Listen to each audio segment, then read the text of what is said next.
Hi, it's a girl, Red Rose Urban Missionary, and I'm excited that you're joining me on day number 25. I'm sure you've seen that my energy has come back because I just came back from honeymoon, you know what I mean? Yeah. So, and I'm finally 26, or what? 36 years old, which is exciting. So, from today onwards, I'm no longer a youth, according to the Zambian standard, and it's good. And I want to talk about this actually. I want to talk about the age.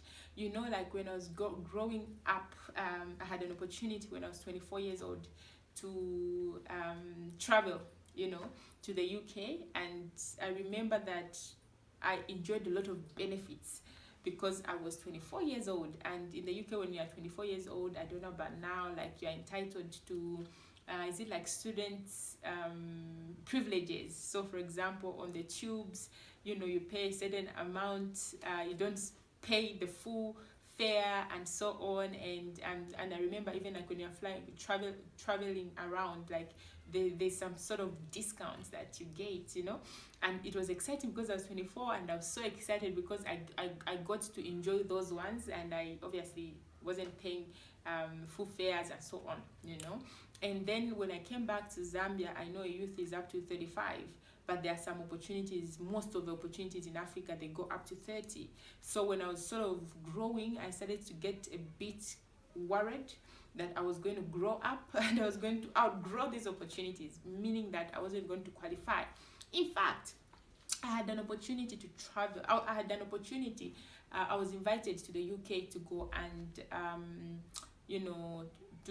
it was concerning youth-led development and so on. So I was invited to go, and they asked me, and I was like, wow, well, sure, like I'm more than ready to travel, And then they didn't ask my age. They assumed that I was actually less than 28 years old, and by then I was 28 years old. So they said, great, like, because they knew me and so on, and they said, we want you to go and speak on these events and so on. And then I noticed that the document that they sent me, because we were supposed to start processing the visa, I don't know, I've forgotten if we're supposed to, we're supposed to start processing the visas. And then I noticed that on the documents, they had mentioned that they needed people that were 26 years old and below. So I was like, oh my goodness, I'm 28. But then I decided to consult them. I decided to send them an email and say, listen, I saw the documents. You are looking for people that are 26 years old and below, and I'm 28 years old, and what you have to say. And unfortunately, I lost out on that opportunity because they said that this opportunity will only need someone who's at least max 26 years old, and that's how I didn't travel to the UK, and you can imagine I felt bad. I was like, oh my god, I wish I was younger and stuff.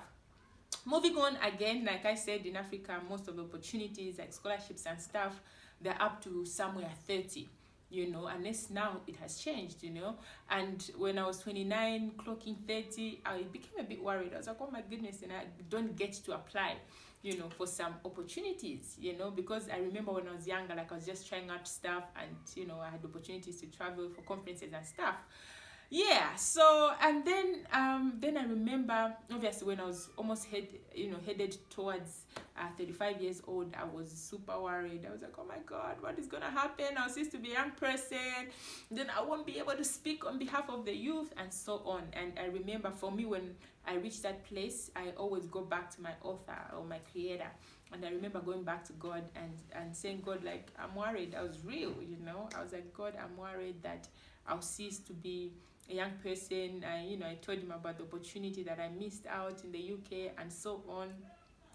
And it's amazing that from there, like I was literally renewed. God started to reveal to me that many are the times that we want to hold on to things that are less than what God has prepared for us.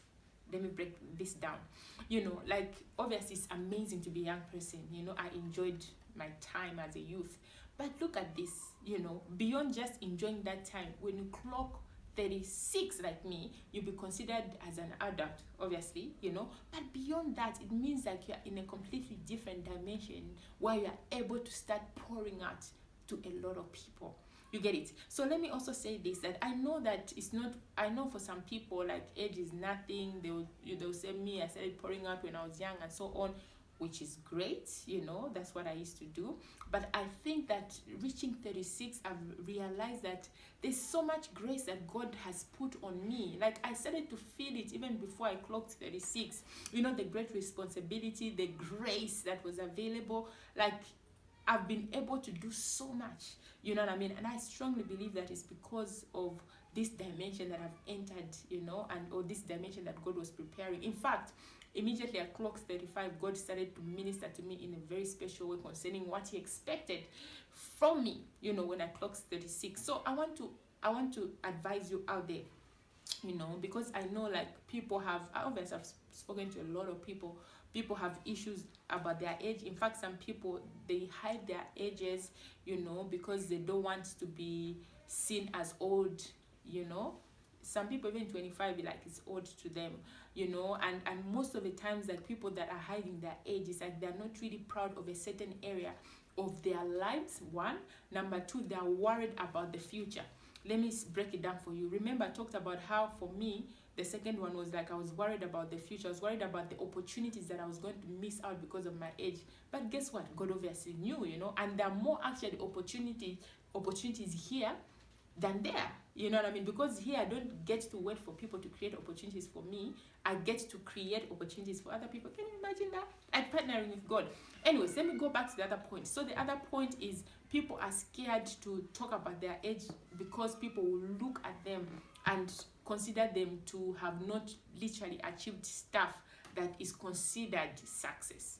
Let me break it down for you. So, for example, if someone is 25 years old, and maybe they are cheating with people that are 22 years old, a couple of years younger than them, and maybe those people are sort of successful in their own eyes. Maybe they have a good job, maybe they are driving, maybe they are married, and so on. So just because that person is 25, they'll start to think, oh my goodness, I'm 25, but I haven't literally achieved anything. I haven't even gone to school. I don't even have a boyfriend. I'm not even working. I'm still with my parents. And they'll look around like the world will literally flash people that they feel have gone ahead of them. But I've noticed that that's not always the truth. You know what I mean? That's not always the full picture. Many of the times that we've coined success according to our perspective. You know what I mean? So, for example, if I think that success is about having a car, if I don't have a car, I'll think, oh my goodness, like, I'm supposed to have a car at 22 and I don't have a car. But look at it. Is success really owning a car? You get what I'm saying? And success, it depends. It's relative. It depends on the person who's defining it. For me, success is about fulfilling purpose. You know what I mean? So yes, I love to drive. Yes, I love to fly and whatever. But as long as I'm not fulfilling purpose, for me, that's not success. For me, success is literally about doing what God has called me to do. And sometimes God will, sometimes some things will come late. Sometimes we'll delay to receive stuff, not because we are not, good enough or we are not intelligent enough, but because God is taking us through a process. I get what I'm saying, eh? So I want you to be comfortable with your age. You know what I mean? Like, if you've been hiding your age, if you've been trying to be, I remember, like, most people when they're young, they'll hide that they're older so that they are respected. And when they start to grow, they hide that they are young so that, people think, oh my God, you're young and you're intelligent. Listen, at the end of the day, you're accountable to God. It's about what God has called you to do. It's about what you're expected to do. All right? So, for example, like, my success could have been that God has been with me. Like, I've grown so much in my mentorship journey. Having grown in maybe my career and so on. But that doesn't mean that that's the only standard for success. Some people might actually be successful by having many children and being housewives. You know what I mean? So now you can imagine a housewife complaining about how they think that someone is busy going to conferences, speaking and so on, when they are doing an amazing job. So I want to encourage you, be comfortable with your age. And I want you to evaluate yourself. Like, why do you think you're not comfortable with how old you are? I wanted to say how old you is. Why do you think? And when you dig deeper, I can assure you that a lot of insecurities within you that are making you feel that your age, is not doing you justice. So yeah, I can talk more and more and more and more, but I'm going to end here for now. Please let me know what your thoughts are. Thank you very much. Peace.